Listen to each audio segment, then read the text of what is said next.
कहीं ना कहीं नरसंहार में ही जाते हैं। अभी चंदन सिंह मुखिया की हत्या हुई थी। कुछ दिन पूर्व सहरसा में एक ही पुत्र थे जिनकी मौत हो गई। फिर कुछ दिन पूर्व बख्तियारपुर में एक मौत हो गई और फिर सलखुआ में एक बड़ी घटना, बड़ी घटना, छोटी घटना नहीं।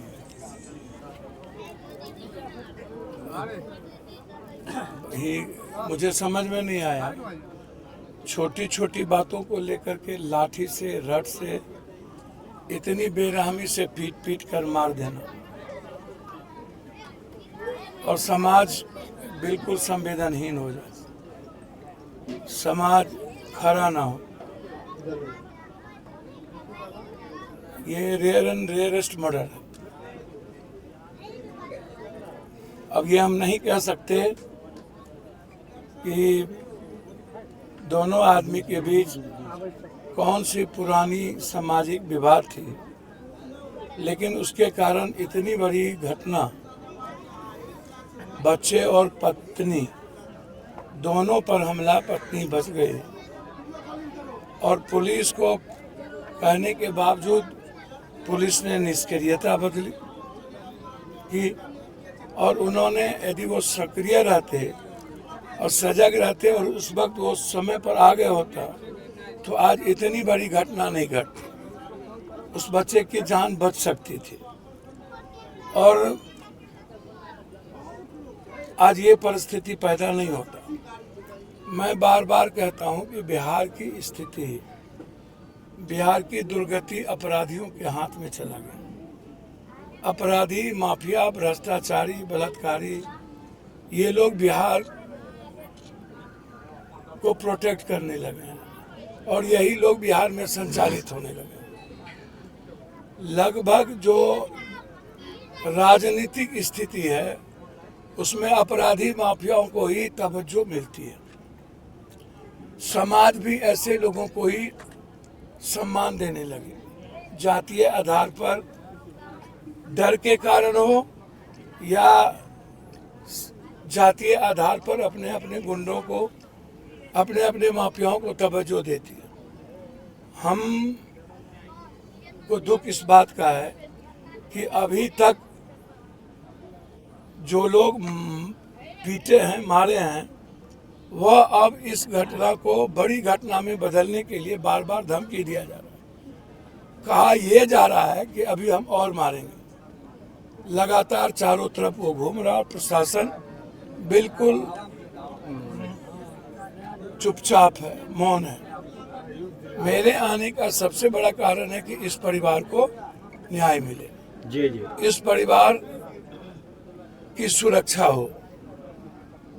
मैं चाहता हूं जो उनके पिता लगातार राजनीतिक जीवन को जिए हैं और बहुत जमीनी स्तर पर जाकर के उन्होंने संघर्ष किया है, तो हम जरूर चाहेंगे कि सरकार, प्रशासन उनके पिता और परिवार की सुरक्षा करे, अन्यथा दूसरे बच्चे या उनके पिता की भी हत्या होने की संभावना है।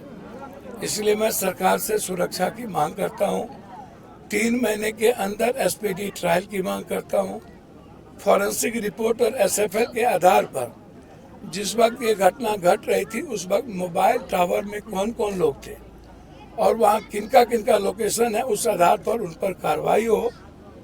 और जो दहशत का माहौल है सलखुआ में या बख्तियारपुर में, बहुत सारी हत्याओं में हम आए, लेकिन जो यह जिस तरीके से घेर करके बच्चों को पीटते पीटते पीट दिया गया, लेकिन जो यह जिस तरीके से घेर करके बच्चों को पीटते पीटते पीट दिया गया, तो यह तो समाज इसको स्वीकार नहीं करेगी।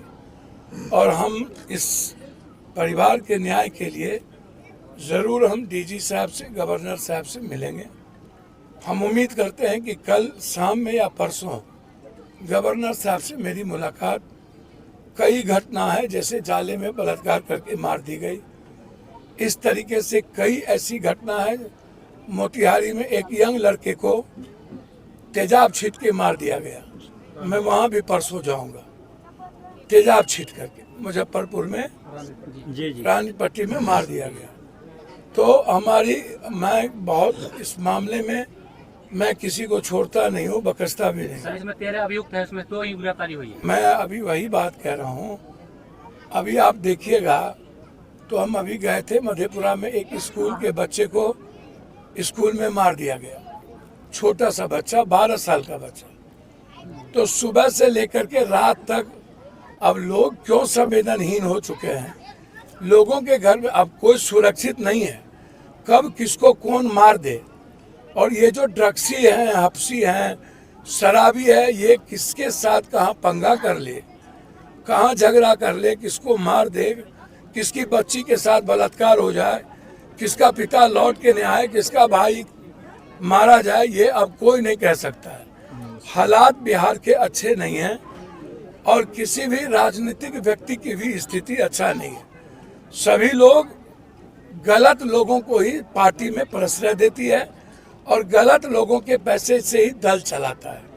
तो जब आप दलालों से, भ्रष्टाचारियों से, माफियाओं से, जमीन माफिया, बालू और शराब माफियाओं से पार्टी चलाइएगा और ऐसे लोगों को ही समाज में आप जनप्रतिनिधि बनाइएगा, तो फिर यह बिहार और समाज सुरक्षित नहीं होगा। इसलिए सभी दलों से मेरा आग्रह है कि अपराधी माफियाओं से आप सब लोग बचिए और ऐसे लोगों को पॉलिटिकल संरक्षण मत दीजिए। पॉलिटिकल संरक्षण देने के कारण लगातार अपराध बढ़ रहा है, जनप्रतिनिधियों की भी हत्या हो रही है, साथ साथ आम लोग भी सुरक्षित नहीं हैं।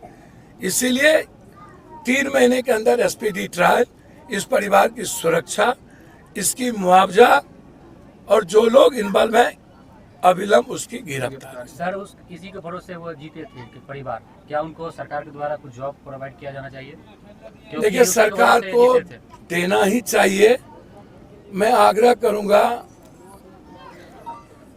जिस दल के लगातार साथ रहकर इन्होंने आवाज उठाई, चिराग जी से, कि आप जरूर यहाँ आइए और इस परिवार में कम से कम उनके बच्चों को आप अपने विभाग में नौकरी दीजिए ताकि यह परिवार चल सके। मेरे तरफ से इस परिवार को जो भी सुरक्षा के साथ मदद हो सकती है मैं भरपूर मदद करूंगा। आर्थिक रूप से हो, मानसिक रूप से हो, शारीरिक रूप से हो, पूरी मदद मैं करूँगा। हर परिस्थिति में मदद करूँगा, आप बेफिक्र रहें। लेकिन हम चिराग जी से जरूर आग्रह करेंगे कि इस परिवार की मदद करें।